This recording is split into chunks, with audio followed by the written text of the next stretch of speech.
Hey guys, I am so excited to talk about this with you guys. Anytime I ever talk about this with people, they either get really creeped out or they get really interested in it. So I'm very excited to see the mixed reviews in the comments. Yeah, this is gonna be my scariest paranormal experience with some receipts. So I'm not gonna ramble on too much, only because I know this is gonna be a long video because there's a lot to say and I don't tell short stories. Let's just get right into it. So we're gonna time travel back to May of 2015, where me and my best friend Travis, who you guys have seen him here on my channel a couple times, we went on vacation together to Hershey, Pennsylvania. So we were just there to go to Hershey, eat some chocolate, live life to the fullest. Then on our way home, we had stopped at Penhurst State Hospital, I believe it's called. I had saw this on an episode of Ghost Adventures. They had went to Penhurst. I thought it'd be cool to stop there. Him and I have a tradition almost, even though he don't really like traditions or calling them traditions. I call them traditions because I like that cute shit. We have traditions to do really creepy things pretty much every time we go on vacation or we go to creepy places. So, of course, we had to throw something in there about an abandoned building or an abandoned asylum or something we shouldn't be doing. So we stopped there on the way there, and the way Penhurst is set up, there was two sides to it. There's one side that was on TV, and then there was one side that wasn't. Somehow our GPS took us to the side that wasn't on TV. It was attached to an armory or something, but it was still active though. So they're just using a little segment of the building for that. And then there was this whole other section that was completely abandoned, hasn't been touched for years. So Trav and I, we basically went around the side of the building. We kind of hid. We're not new to hiding from the police in these type of situations. You gotta do what you gotta do. We hid behind the building, we parked, and then we went for a walk around the building. So we had went on this one little platform, and then we had noticed that one of the doors to the building were opened. So we went in. It was just wide open. There was nothing telling us not to, except for our instincts. So we went up 2 flights of stairs, which the second floor the door was shut and locked, so we couldn't get in. So we went up another flight and it was to the top floor. So we walk into this room and it was completely open. It honestly, not to get comparative with American Horror Story, when we walked into that room, it reminded me of the giant room where all the patients hang out. I'm pretty sure that's probably what it was at the time, only because there was a lot of paperwork, there was a lot of toys and things in there. It was just something I could see being that giant. What else would you use that giant room really for? I'll insert a picture of what it looked like right here. This is literally a picture that we both took right when we walked into the room. So as you can see, there's a wheelchair that was just chilling there. So we're not sure if kids just put that there or if it was just there, but it kind of added a certain creep effect to the place. So we went in, we walked around. So it looked like the place had not been touched since it shut down. Meanwhile, the asylum by my house looks very populated. A lot of kids go there. A lot of kids trash it, unfortunately. So it looks like it's been used and abused. So we had walked around, everything was fine. So we make our lap around, we come back into this big room. Travis notices this giant piece of film on the floor. We walk over to it and we see a roll of film. And it looks like it was a movie at one point. It was on a giant wheel. And it was just this giant movie. It had a sound bite to the left of it. And there was just a person on this film. It was a negative. The person was pale white, no other color except for you saw eyes and the bottom shadow of a jaw. So Trav was like, yo, look at this. It's so creepy. So we ended up looking at it, playing with it for a little bit.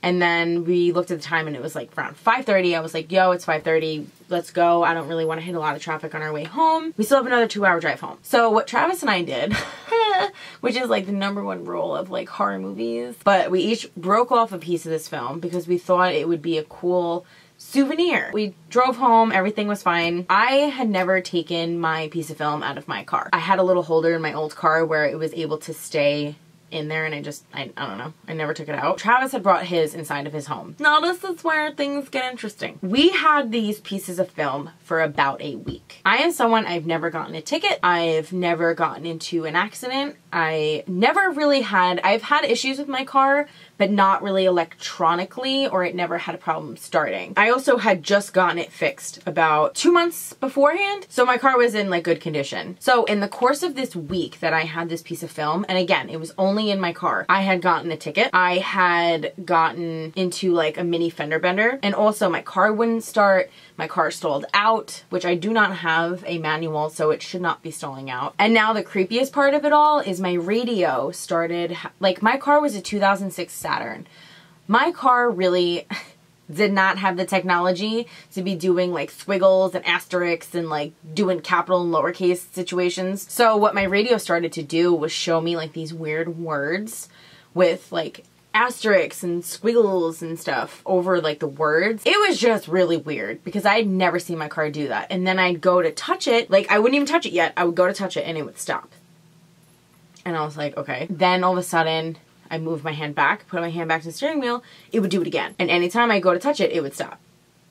I was like, okay. After all these bad things started happening, the radio was kind of the last thing to happen. And at this point, I was like, yo, I've never had such bad luck in my entire life. Like, it's either I'm having bad luck or it's this thing. I don't even know. I had been talking to Travis that week too. He's someone who's very like neurotic about making sure he has everything. That same week, he had a lot of issues too, except a lot of it involved his home, in which he had brought the film in. So he had left his wallet home. He had to go all the way back, a half an hour back home to go get it. He had left his watch home. He had to go all the way back home to go get it.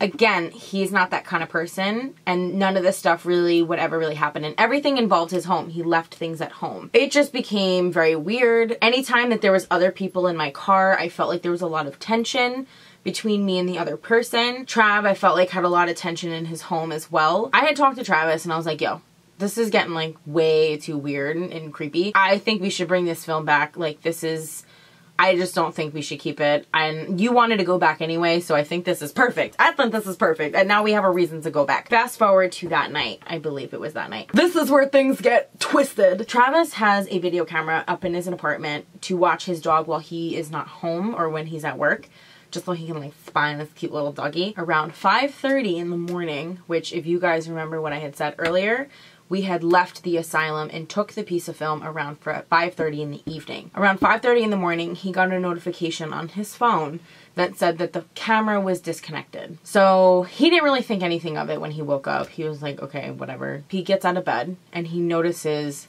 the outlet for the camera. Now, I'm gonna insert a picture of what it looks like. The way that the plug was into the outlet is something that only a human could do. I'll insert the picture right here. This is what the outlet looked like. You'd have to actually take the cord, take the one prong, bend it, and then put it back into the wall. A, why would someone do that to a really expensive piece of camera equipment? B, why would anyone do that at all at 5:30 in the morning? And C, a dog could not have done that. To this day, we have no explanation to what happened to this outlet.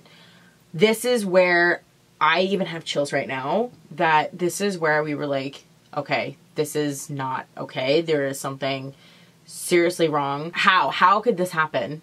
Like, how could this happen without no one touching it? So what we had done, we had gone back. Just a side note, forgot to mention this. Every time something bad would happen, like I would hit every red light on my way to work, I'd be like, okay, Richard, I get it. Like, you want me to bring you home. I started having conversations with this ghost that I believed was in my car.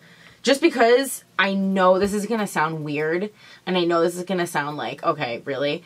But I felt like there was someone else in my car. Not like as if like Travis was sitting in my car, but it felt like someone was like in my back seat, just like listening to me, there with me, being present. So I kind of had like little conversations with this fella, and I named him Richard. Get the joke there, because if you remember, he kind of made me spend a lot of money on a ticket, and he broke the grill of my car. He deserved to be called Richard. So what ended up happening was we took a drive all the way back to Pennsylvania. That's how creeped out we were. We literally drove 3.5 hours back to Pennsylvania. And also, I forgot to mention this, I had also bought a spirit box just because I was like, maybe if we like say, I'm sorry, I didn't mean to take you, please don't be pissed, please don't follow us home. Like, I was just hoping it wasn't like a demon or something. Like, not about to have a paranormal activity written about my life. We sat down on the floor, and if you know anything about a spirit box, the way it does is it goes through the frequencies of the radio, but it goes backwards, so you can't actually hear any actual words.